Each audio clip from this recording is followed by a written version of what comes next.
Today I'm going to introduce you the use of metal organic framework graphene oxide composite for CO2 capture. This project was carried out at the Institute of Porous Materials from Paris, at École Normale Supérieure and ESPCI, within the frame of the European project.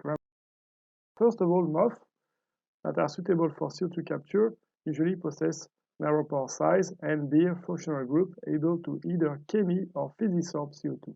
These materials shall also possess a suitable CO2 working capacity and be sufficiently thermally and chemically stable. If one considers CO2 capture post-combustion conditions, so this is low pressure, room temperature, the desorption step represents almost 70% of the total energy cost. Usually, temperature swing adsorption is the preferred process for this application. But if one considers MOF or zeolite, these are thermal insulators. This means that the desorption of CO2 is much too slow, and as well as within the column there's an heterogeneous heating. So how to improve this and to decrease particularly the energy penalty? The idea of the gramophone project to allow a faster CO2 desorption using microwave irradiation. So first of all, we consider some MOF that are known to possess a high selectivity for CO2 capture under post-combustion condition with a good CO2 working capacity, materials that are thermally and chemically stable, that can be also easily scaled up and shaped. And as it is known in the literature, porous solid possess low microwave absorption. This is the case of MOF. So the idea is to combine with graphene oxide that possess a strong microwave absorption. And if you combine the two, you could have a much faster desorption while keeping the CO2 properties of the pure MOF. For instance, if you look above at a column filled by the MOF and you enter the flue gas, then you capture CO2, and then through a very fast microwave irradiation, you have an homogeneous heating of the column, and then you have a much faster CO2 desorption. So we had to prepare MOF geocomposite through the following way. So synthesis of MOF geocomposite by post-synthetic or indirect in situ route, then analyze the composite in terms of CO2 absorption, as well as probe their physical properties. Then for the best composite, we carry out some additional characterization. And then finally, we selected few MOF geocomposite for further scale-up and shaping. And then we provided the sample to our partners to carry out the microwave swing adsorption test. So in terms of synthesis of MOF geocomposite, as said before, there's two routes. The first one is the in situ synthesis. It consists of a direct growth of the MOF onto the geo nanosheet. So you mix typically the metal and ligand sources, and then you start the synthesis, and then you introduce at some point a dispersion of geo nanosheets, and then you form the in situ composite. Then a post-synthetic way is an alternative route, and then in this case you preform the MOF particle, and then you mix them with geo nanosheet under strong sonication in water at room temperature. I select here the case of Mi91 titanium, which is a titanium bisphosphonate material that possesses a small pore size and surface area. It exhibits an excellent hydrothermal stability and can be made under reflux under large quantities. And why this material is interesting for CO2 is because it possesses 3 pOH groups suitable for interacting strongly with CO2, and then it has a good diffusivity for CO2. So this material under post-combustion condition possesses a selectivity CO2 into around 100 and a working capacity roughly about 1 millimole per gram. So we carry out the synthesis of the Mi91 geocomposite by tuning the ratio between 5 and 28%, and then comparing in situ and post-synthetic way. The X-ray powder diffraction, you can see on the left that in the case of in situ route, we can successfully produce the MOF geocomposite and correspond to the crystallinity expected from the MOF. And if you look at Raman spectroscopy, you see that this sample is quite heterogeneous. And then in terms of thermal granulometric analysis, although it is quite hard to quantify the geo content, one you can see here, there's a slight thermal stabilization of geo once in combination with the metal. If you look at the gas sorption, nitrogen porosity, or CO2 capture, more or less, we see that there's a slight increase of CO2 capacity when we start to introduce GO, but then when the GO content exceeds 10 weight%, we start to have a decrease of the capacity. But what is very important here, if you take the 5% composite on the right here, on the right bottom, whatever it is in situ or post-synthetic, we see that at post-combustion condition, the presence of the GO does not reduce the working capacity of the composite in comparison with the pure MOF. Now, if we look at the physical property of the MOF composite, so first of all, the microwave absorption property. So here, this is the dielectric loss. When we see here that the GO has a very strong absorption as expected, and as expected as well, the pure MOF has 5 times lower microwave dielectric loss compared to the GO.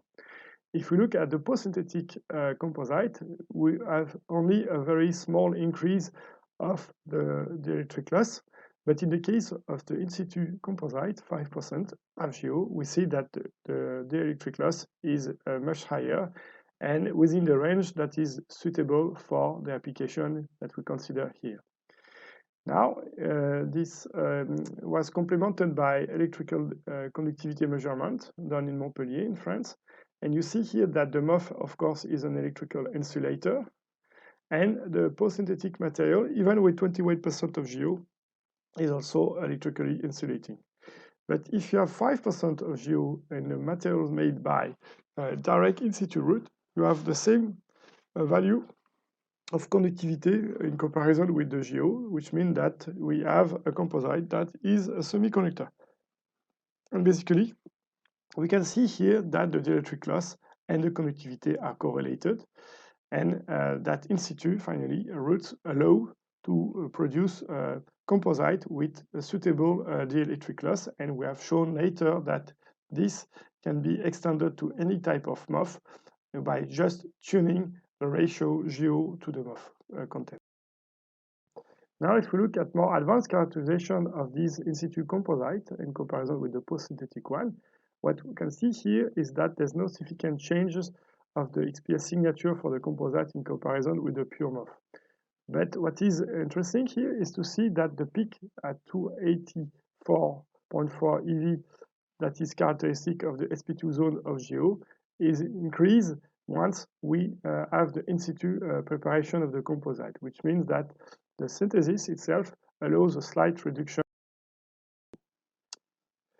Now, if you look at high resolution TM characterization of this in situ material, so we can see that there are some heterogeneous zones, so some where you have the pure MOF and some where you have the GO and others where you have the GO on the top of the MOF on the top of the GO.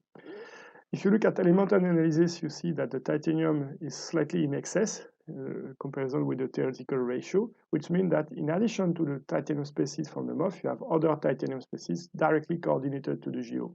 This is quite interesting because it means that when you form the MOF material in the presence of GO, the oxygen atoms from the GO act as a co-ligand to bind the metal from the MOF.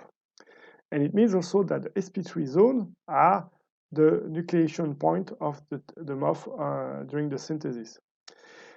There are some exceptions, of course, because we try a series of MOF. If you use, for instance, a MOF that has a very aromatic ligand, such as the aluminum naphthalene dicarboxylate B69 material, then in this case, you can have also growth directly on the sp2 zone, and then you change completely the growth mechanism.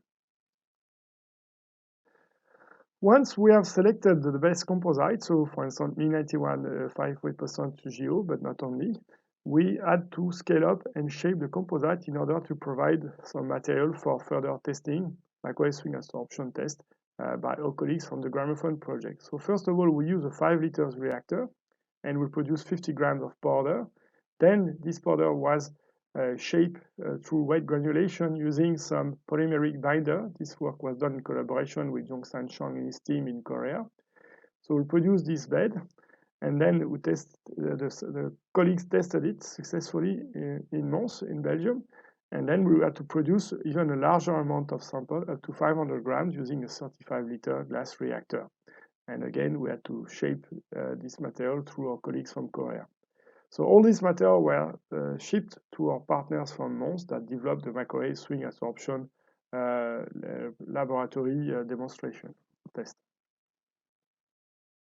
So as a conclusion, we were able to produce new MOF geocomposite mainly through in situ direct synthesis. And the advanced characterization confirmed that there is a strong metal binding on the oxygen from the geo during the synthesis. And then the geo affects the MOF slightly, so the size and morphology, and the geo is slightly reduced during the synthesis. Noteworthy, we have shown that absorption, so the microwave absorption, can be easily tuned to the geo content, and then we could successfully scale up and shape the best sample up to the 500 gram scale in collaboration with Crete. And then actually the CO2 nitrogen microwave swing adsorption in comparison with TSA are currently done in Mons in collaboration with our colleagues from Fraunhofer. To thank all the people that did this work. So Megan Muffy, collaboration with Saad Sené, Farid Nouar, and Antoine Tissot in my lab in Paris. Then Graphinia for the graphene, XPS done by Damien Auro in Versailles, high resolution TM by Gilles Patriarche and Nicolas Menghi in Paris.